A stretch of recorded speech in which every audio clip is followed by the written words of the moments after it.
Guinness World Book record holder. I ran Thailand to Singapore, 1,000 kilometres in 12 days. A month or so ago, I finished Philippines. So again, 1,000 kilometres, 12 days, 2 marathons a day for that. So the first time we went in, we had no idea of what we were doing. It was crazy, and I ended up with a horrific UTI, peeing blood for 7 days and rhabdo and the whole bit. From a wellness perspective, what is your kind of underlying message? The wellness industry is interesting because It'd be so easy to get confused.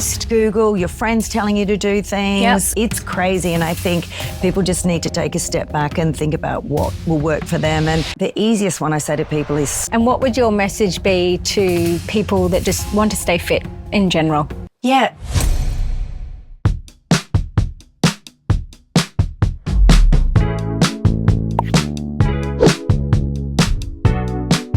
Hi, I'm Amy, and this is What's on Your Plate by The Meat Club.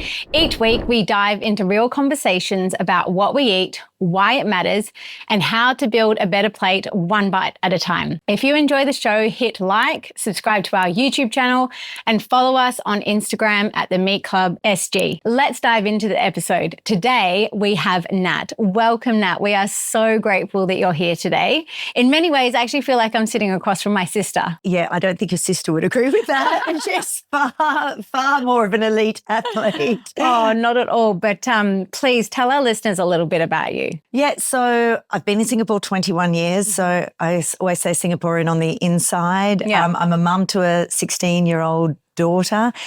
And I have a day job, which is in the corporate world, but, you know, in my spare time, I just like to run crazy distances. Crazy, absolutely. Guinness World Book record holder. Tell us a little bit about your more recent achievements. Yeah, so last year I ran Thailand to Singapore, 1,000 kilometres in 12 days, and part of that was a Guinness World Record. And then this year I've just... a month or so ago, finished Philippines. So again, 1,000 kilometres, 12 days. So 2 marathons a day for that as well. Unbelievable. The fact that you're still sitting here and are able to hold a conversation. How did your body hold up? Much better the second time. Yeah. And the conditions were hotter. The terrain was harder. And I was coming in off an injury. So maybe just being older and really having like a 2-month taper period helped going into it. I ran myself into fitness the first 3 days of that project. So yeah, I was back running 3 days after I'd finished. Unbelievable. No injuries. I mean, I'm sure you would have lost a toenail at the very least. Yes, I still have. That's hence my shoes are covered, and a lot of blisters and a lot of chafing in places we don't want to talk about. Yeah. But no, I had plantar going into it, but we managed that okay. So I came out okay. You must have had the biggest support network. So for our listeners' benefit, my sister, who was also an Olympic athlete, won triathlon for women at Beijing 2008. So seeing firsthand, you know, what a support network was like for her.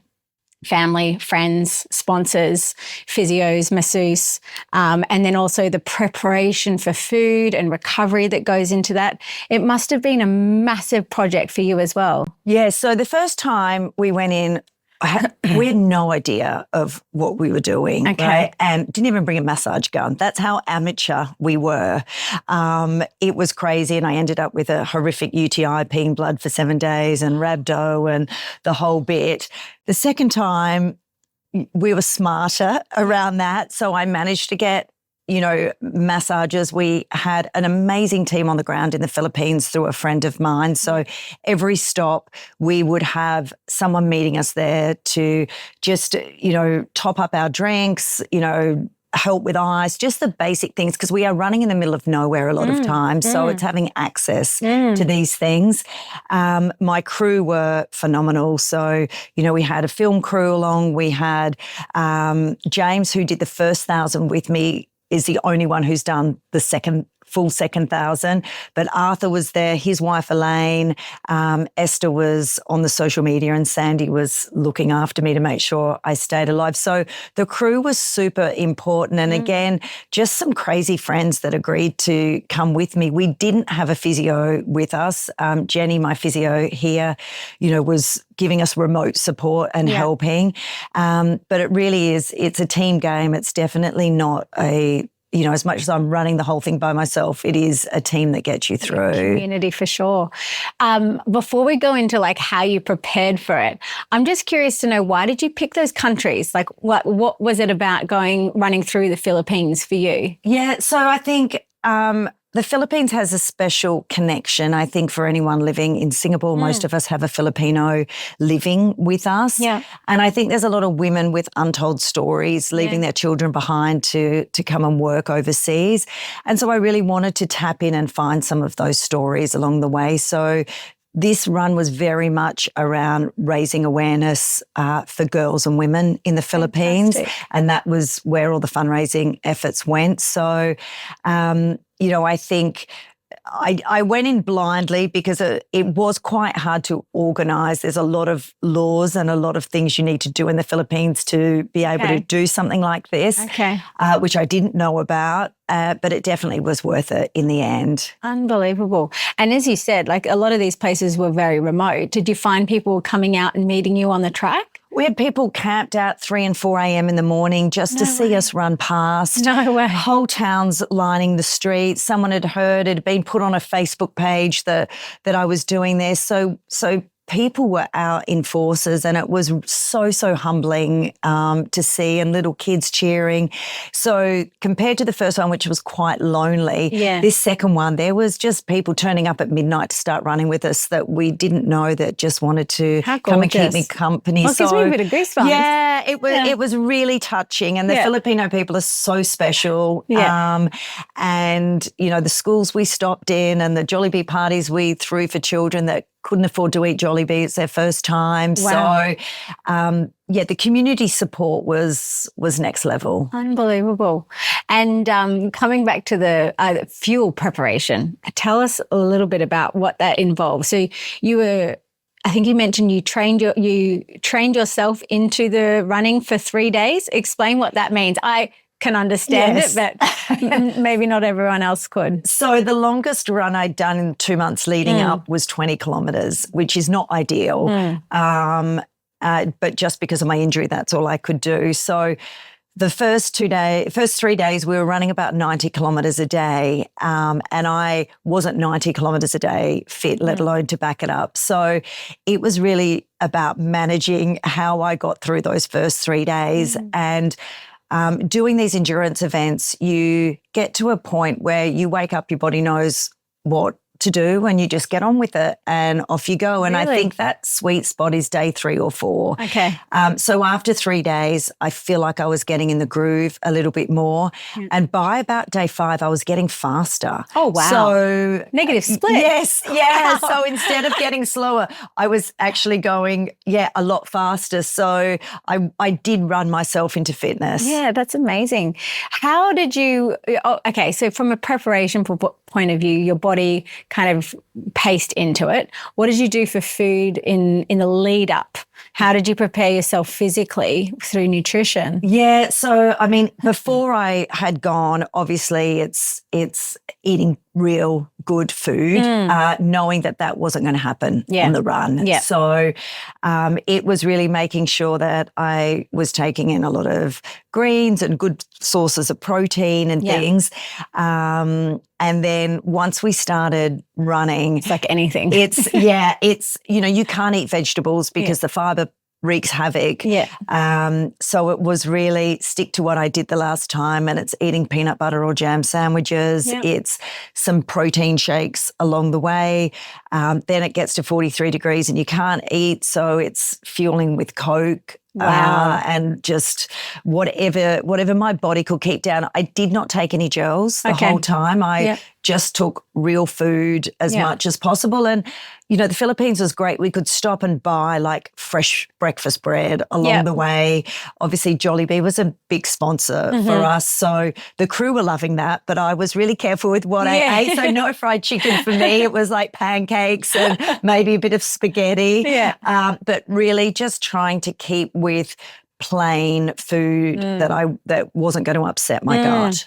I know that my sister, whenever she would race, she would always have some type of snack attached to her bike during the triathlon that she would have quick access to. That's a lot shorter distance. It's a 2-hour race. But again, it was like preparation. You're super specific about what you eat, but on the day, it's about what fuel can you get in the fastest and shortest window possible. And then what about recovery? I mean, after an event like that, your body would be completely depleted. Yeah, and it's interesting because everyone thinks you lose weight immediately, but for me, I don't. Okay. So it's not until about 10 days later that I dropped a few kilos. So my start and finish weight was almost the same. What?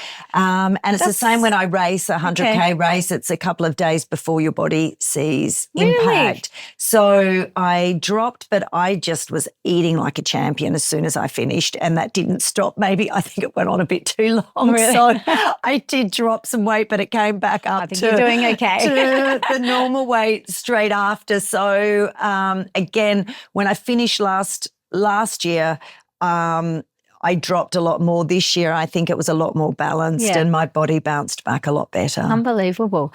Do you do any complementary training? So weights, or it must be physio as well, and there maybe some Pilates? Yes, I do. Tell us a little bit weights. about that. I try and do sort of bite-sized sessions like 3 times a week. And then drag myself to reformer Pilates. You don't like it? I do, but I'm just not very good at it. But it's really good for me. The whole family goes. And then, I'm sort of in seeing Jenny once or twice a week before and after, just to make sure everything's dialed in. Fantastic. And then you mentioned your family. So you've got a daughter, 16-year-old Lily, and your husband is Matt. Where were they through the race? And in all of this, what role did they play? Yeah, so they're, Matt's amazing that I go and do this. And obviously, Lily's very supportive too. They came the last 2 days and my parents also came with them. Really? So my parents came up from Australia. My parents were at the first one as well. So they must be so proud. Yeah, and it's great to have them there, and they got to experience, they ran both days with me, those final days, which was fantastic. But it's not much fun for them dragging a 16-year-old along for 12 days. So great that they could be there for the finish. And, I spoke to them every day. That was the highlight of my morning, is, doing a FaceTime call as I'm running along. So it really is, the support that makes the difference. Quick question, segue. Did you listen to music on the run? Zero headphones or anything the whole time. Nothing no podcast, for 1,000 Ks. No. Wow. Too distracting.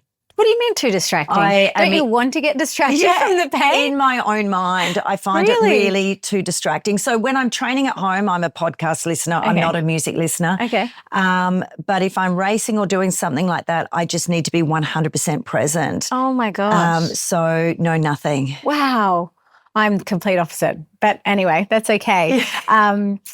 Your parents came from Australia. So just backing up to your upbringing, what role did they have in shaping this kind of endurance athlete that now sits in front of us? Like, where did this come later in life? Were you always into sport? Always into sport. Okay. I was a basketballer growing up. Same. No one would expect it. Both of us are not the tallest people. So Point basketball. guard. Yes, yes. Basketball was my sport. And then then I started running in my 20s. Okay. But that was just to look good, or after a big night out, flush everything out before I went to work. And it really wasn't until my 30s I started mid-30s doing triathlons. Okay. Before Lily was born. But then I got rheumatoid arthritis. Oh. And then I ended up with deep vein thrombosis at the same time. What? Yeah. So was unable to, get on a bike or race, so that I did not know this. Yes. So that put a sort of a kibosh on my triathlon days. Is that still the case? Still the case. Managed through without drugs. Yeah. But you'll always see, if anyone sees me without jeans on, my left leg is always bigger because that's where I had 10 blood clots in my left leg. Yes. Were you flying at the time? No, it was from being on the contraceptive pill. No way. Yes. Oh my gosh. Yes. Wow, this is another rabbit hole. Yeah. So it was hormone related. Wow. And yeah, so I wore those beautiful, like full medical stockings 24/7 for 2 years. While I was pregnant, while I was injecting blood thinners. It was an interesting time. So sorry, did the rheumatoid arthritis come before the deep vein, but they were connected? No, just wow. Yeah. Wow.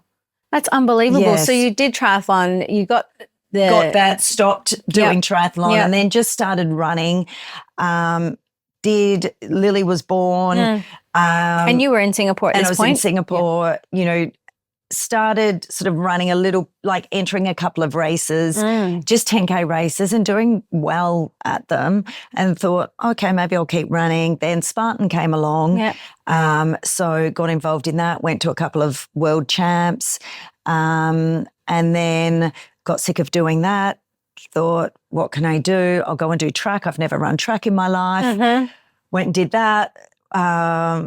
Did well in the Masters for that, and then went, what's the opposite? Maybe I'll run 100Ks, and I'd never run a marathon. So I trained for a 100K race. And was it. Oh my gosh. And here we are. That's unbelievable. And you're doing this all juggling other work as well. Yes. Yeah. Full-time work at the time, working for an IT consulting company, but then had, gave all that up to start my own business. And then, training, being a mum. Yeah, as we all do. We all juggle everything. How did you juggle? Yeah. How? Everyone does it well. Yeah. Unbelievable. Where is that business at right now? Yeah, so it's busy. Yeah. Still going. So it started off as a content business, continues as a content business, but I do a lot more consulting back into corporate organizations and especially around AI and the connection with wellness. Yeah. I do a lot of motivational and corporate speaking. So that's sort of where my time. Wow. Yeah. Where is your passion? Is it in the motivation or the wellness, or is it a mix of the both? It's a mix of the both. Yeah. I like to use my brain still. Yeah. So I enjoy the corporate engagements. I enjoy not working in a big corporate, but I enjoy dabbling in there and having an impact in there. What would if we was, not to give away your trade secrets, but from a wellness perspective, what is your kind of underlying message around that kind of topic? I know it's very broad. Yeah. But I think the wellness industry is interesting because it's pitched to people generally who are already moving, right? To the 20% that move. And I think there's 80% that are struggling to eat well, sleep well, move well. And it really is just like, find something you love, and it's small wins, like hour by hour almost. People are like, I've got to go on this diet.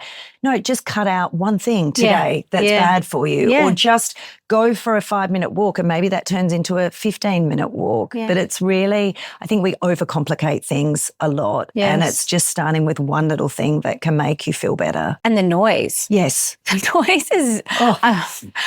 I can't imagine being at an age in my life where I didn't know myself well enough or have the backbone of a good family life and, really good mentors that have taught me these things along the way. If you didn't have that and you sat in that 80%, it would be so easy to get confused. Google, your friends telling you to do things, social media telling you other things. It's crazy. And I think people just need to take a step back and think about what will work for them. And, I think the easiest one I say to people is sleep, right? So you can't do none of those will be effective if you're not sleeping enough. Yeah. And that's something we can control right now. Yeah. And, it's a lot of excuses. It's owning your shit. Basically. It comes down to you. Yeah, 100%. I've had this conversation with my daughters who are 7 and 9, much younger, and I try and put it in very layman's terms for them. And it's like, at some point in your life, you're going to have to make choices for yourself around your body, around what time you go to bed. All these practices will come back. All I can do is just show you the way. What's the saying? You can only lead a horse to water, but you can't make it drink. Yes. And you've got to demonstrate, not tell. Yes. 100%. Yes. Yeah. No, I like that. I hadn't really thought about the 20-80 rule. That's really interesting because I think you're absolutely right. And then once you take into account AI, learning about what type of things you want to hear and listen to, you're going to be fed the same story that you are already telling yourself. So how do you break those patterns? You mentioned the small kind of changes, maybe a 5-minute walk into a 10-minute walk, maybe moving like chocolate from the day. Yes. Yeah. Making some whole food changes in your diet. Don't change everything, because you won't succeed. Just change one thing this week. Yeah. That's it. And then load it in with something else the next week. Yeah, just don't have that can of Coke at lunchtime or whatever it may be, or go to bed half an hour earlier. Yeah, so whatever works for you and you feel like doing, and celebrate the win, and see how you feel. I think that makes a difference. What are the common, mistakes that you see? Maybe just in terms of wellness in Singapore, because I'm sure that you've seen a lot of it through the kind of talks that you've been doing, through the people that you're interacting with. What are some of the really common mistakes that people that are trying to get on this journey but are not yet there? Yeah, they're doing too much too fast. So if you take running, for example, people who've never run will go and try and run 5Ks. Straight off the bat. And of course, you're never going to run again. You're going to hate it. You're going to be sore. You're going to probably injure yourself. So I think the problem is we let ego get in the way a lot of times as well. And they think that they're doing the right thing, and good on people for moving, but just take a step back, or going on a stupid crash diet, or not eating for a day because they think that that's the right thing to do. So I think just, look at, I say be honest with yourself when it comes to eating. Write down every single thing you eat and drink in a day. Oh, and then that'd be look confronting. at that, very confronting, and be honest. And that handful of nuts that you eat that turns into a bag of nuts a day that you think is, mindless eating, then maybe that's something to cut out. So really it's about, I think the biggest mistake is not being honest with ourselves first and foremost. Do you think there's a big connection as well between being a mindful eater, just sitting down and having a meal as a family? What's your kind of routine at home with Lily? 100%. I think, we're all busy. So weekends, that is, we sit around the table, and lunch and dinner are together. During the week, it's a little bit harder, obviously. But, I always say don't eat standing up because you just, unconsciously putting food in your mouth. We use a smaller plate. Okay. So you might load up your plate, but it's actually less food than loading up, and your eyes only see that plate full.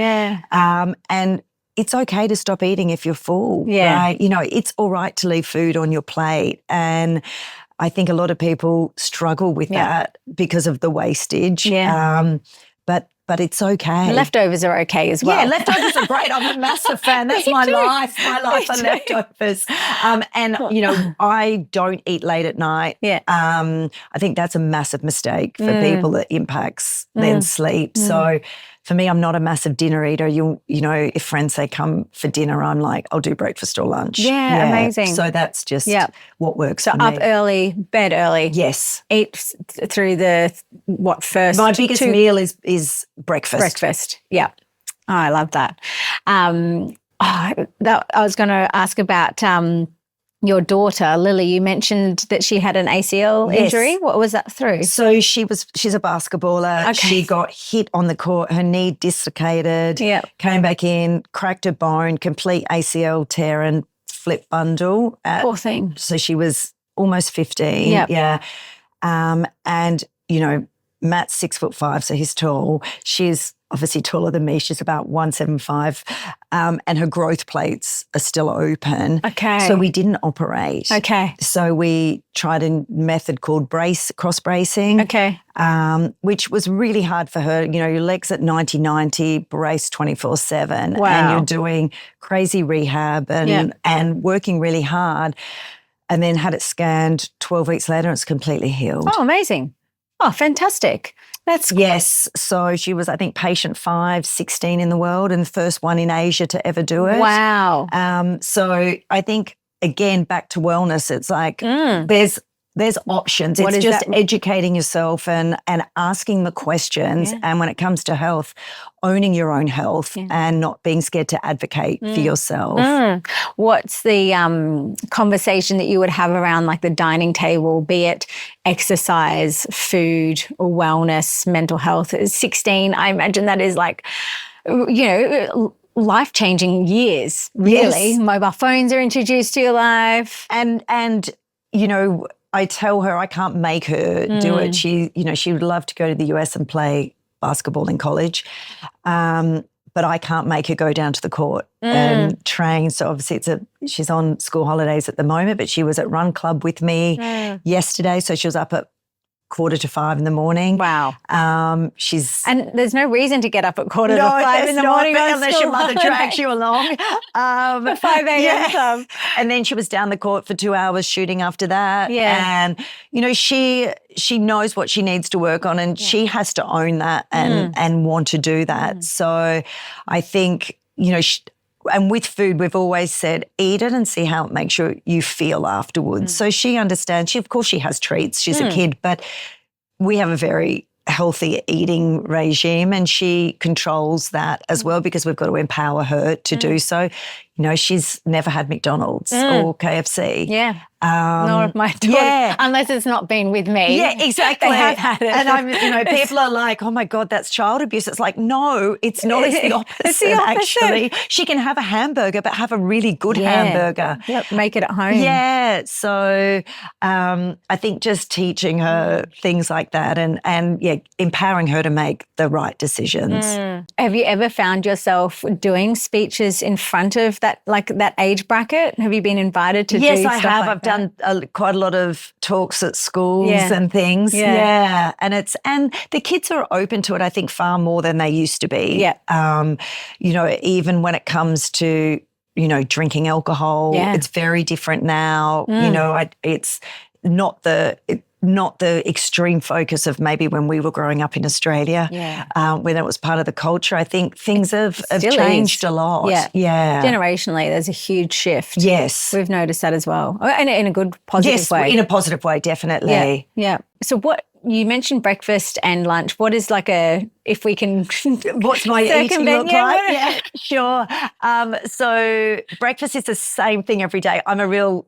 creature of habit. Yeah, and I love it. People are like, it's really boring. I'm like, I love it. Yeah. So I have eggs and sourdough every day for breakfast and a couple of coffees. I will then have some fruit mid-morning, like grapefruit or berries generally. Lunch is always chicken and salad. I do love the chicken tenders for the meat clubs. They're always pre-cooked in there ready to go for me.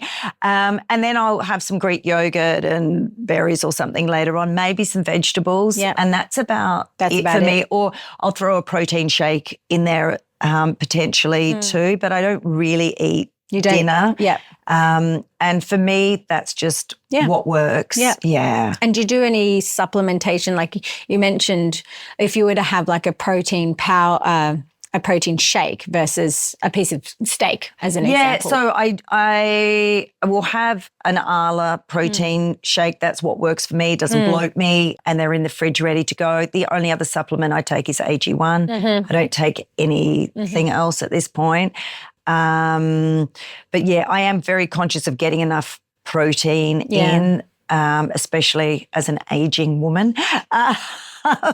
So it is, so it is definitely a focus every day. Yeah. Was this, going back to your childhood and your parents, was this something that they set in stone for you, or this came through your own kind of self-awareness, self-education? I think just self-awareness and knowing my body. I mean, we always ate healthy at home, as you did back then, and they're completely healthy now. You know, they're in their 70s, and my mum does underwater running and deep water running, and my dad's still not underwater, but I'm the deep water, down at Pizzy Park. She's deep water running, and my dad's a black belt in karate, and so they're super active and live a really healthy life. I can't believe you just said Pizzy Park. Yes, that's mum and dad's pool too. Yeah. I bet they know each other.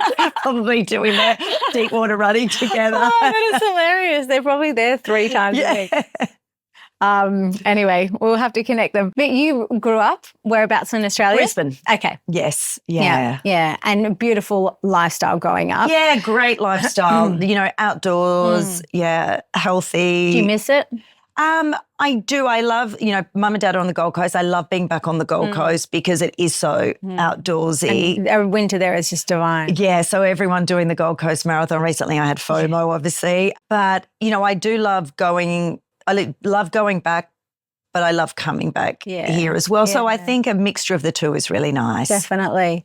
What I get excited about, especially now, is this whole concept of a 5 a.m. club. And correct me if I'm wrong, but at least in in Australia, it's really the norm. Yes. To wake up and to see the sunrise, particularly somewhere on the Gold Coast, and you're running along as the sunrise comes over the sea. It's magical. And I'm seeing that more and more now here in Singapore. You've got a 5 a.m. run club. Yeah, 6 a.m. Oh, yeah, sorry. They wouldn't. Was 5 was pushing it too much. I would do a 5, but I'm not sure many people would. So it's really the first early morning run club in Singapore. Every run club's in the afternoon, after work. So 6 a.m. Down at Red Dot Museum. Yeah. We meet on a Monday morning, so it's pretty aggressive start to the week. I find if I don't do a Monday, it just sets your week up. 100%. It's show up for yourself. Yeah. And it's the most inclusive and low-key run club there is. So we have people that just come and walk, people that are really fast, others that are, doing their thing, and we do different intervals every week. So we're running in the same area. So no one is left behind at any given time. And it's really nice. I think we've been going 8 weeks. We had 30-odd people there last Monday. So people are showing up for themselves. And that's during a typical holiday period. Yeah, exactly. So they're really loving the community, which is great. And are you finding the split? Are there a lot of locals as well as expats that are joining you? Yeah, it is. I think it's maybe 70% local, 30 expats. Fantastic. Yeah. That's what I get really excited by. And all my friends are Singaporean now. Yeah. So it's like it's like 90-10 now. Well, it's funny, when I first met my husband, we always joke about his drinking levels, Australia, and was here. Mine was down here. Conversely, my exercise was here and his exercise was there. And so we really leveled each other out and met in the middle when we started seeing each other. And something that he often references is that it would be such a mistake not to learn and realize the benefits of exercise on your life. Not just from a physical aspect, it's that whole mental aspect as well. And coming back to the Monday Run Club, I find if I somehow miss it, if it's, it might be raining or I've missed an alarm or, kids have woken up or something, it's like, oh, damn it.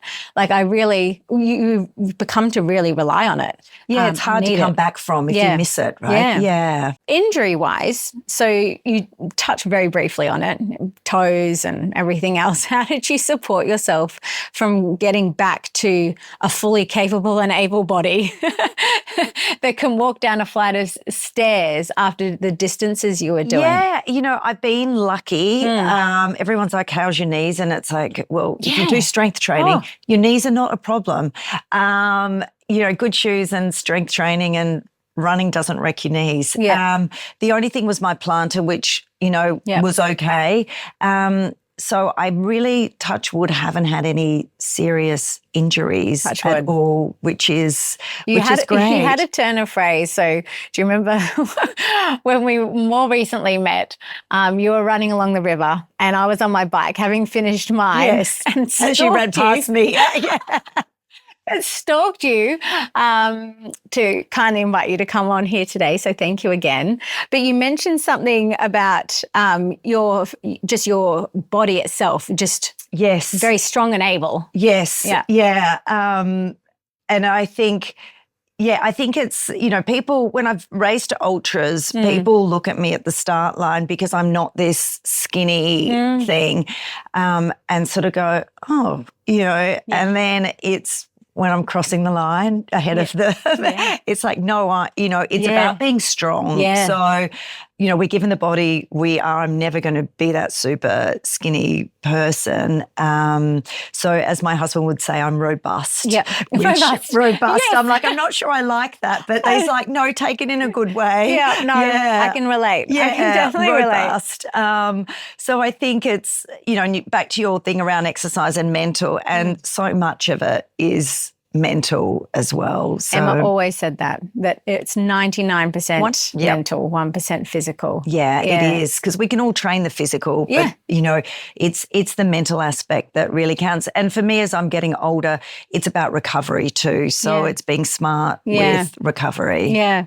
So when you do go on those races, you're not listening to podcasts, you're not listening to any music. Mentally, what are you saying to yourself? Yeah, I'm like so in the moment, like literally like every step. Completely in the moment. Wow. I think in flow at certain points, but I'm just like, okay, let's just go one foot in front of the other, looking at where I am. So taking in where I am and being appreciative as silly as that sounds, but I'm really going, great, I'm doing this, head down. This is what you wanted to do, so suck it up and get on with it. So a lot of self-talk. I'm not getting smarter, sadly. I'm not solving world problems, but I'm just, I think it is this unconscious self-talk of just keep going. Isn't that the art of meditation? Yes, yeah. Being in the moment. And I think a lot of people get distracted discouraged to meditate because they think they have to be sitting there. No, it's moving meditation. You can move and meditate, Yeah, and I think it depends on your mindset. So while I was on the last Project 1000, Esther said to me, Nat, you can give up at any time if you need to. That's okay. Obviously, I was in a low spot when she said that. And I'm like, no, that's not an option for me. Like if you take that off the table, then you're not going to fail unless you have to carry me off to a hospital. I'm going to get this done. You're going to get it done. Yeah, it's not in my realm of giving up. Yeah. I admire that mental, fortitude, because I think that's something that is less and less around these days. Yes. Yeah, I agree. It really is. Yeah. It's so easy to give up. Oh, don't worry about it. You don't have to do it. Or here's a participation medal. Yes, I hate that. So do I. But I think that also comes from being in a very competitive family. I always had this saying, coming back to training and racing, and this is a little bit sad really, because I always trained like Tarzan but raced like Jane. I like to say that I can flip that now, but that's come with age. But I always found that when I got to the start line of any race, I would capitulate, and my nerves would get the better of me. And instead of using the nerves to make me feel more energized, it would just deplete me so much. And so where is everyone who expects me to win? This is how Emma and I are very different, obviously, because she's amazing to have won the medals that she has. So what do you think about the fitness scene, not just in Singapore but around the world at the moment? We're seeing a lot of hybrid style. You mentioned Spartan before, which I haven't seen now for a couple of years, but we all know of the the more recent, High Rocks, Turf Games. What's your take on all of these races? Yeah, I mean, I think the Spartans, the High Rocks will always come and go. They're somewhat trendy, but I think they get people moving, which is fantastic. So everyone is a hybrid athlete now, which I I find amusing, which is just I do weights and I run, which is just normal. But I think what we're seeing and what the younger generation are really, I guess, demanding from brands and from different things is a purpose behind things. So it's not just, I want to do this. They're actually, well, how does that relate to sustainability, or how does that relate to my local community? And that's why we're seeing hundreds of run clubs pop up, right? People want to be some part of something that's bigger than themselves. So gym memberships are dropping off massively. And they're seeking out connection in a very different way with like-minded people. You know, some of these run clubs are turning into dating clubs, which that's great. Yeah, much better doing that than on a dance floor. So much healthier than at a bar. So I do think it's that passion and purpose that people are looking to match a lot more now. And I think, you know, you're seeing, you know, you go to a High Rocks and everyone's hair's blow dried and they've got makeup on and matching outfits, and it's like, I'm struggling to match my top with my bottom on a run. So it's a very different outlook and very different than Spartan when you're just covered in mud the whole time. So it's, you know, I think anything that gets people moving is fantastic, but I think there is this underlying thing of connection that is, and community, which is changing the fitness scene. I love that.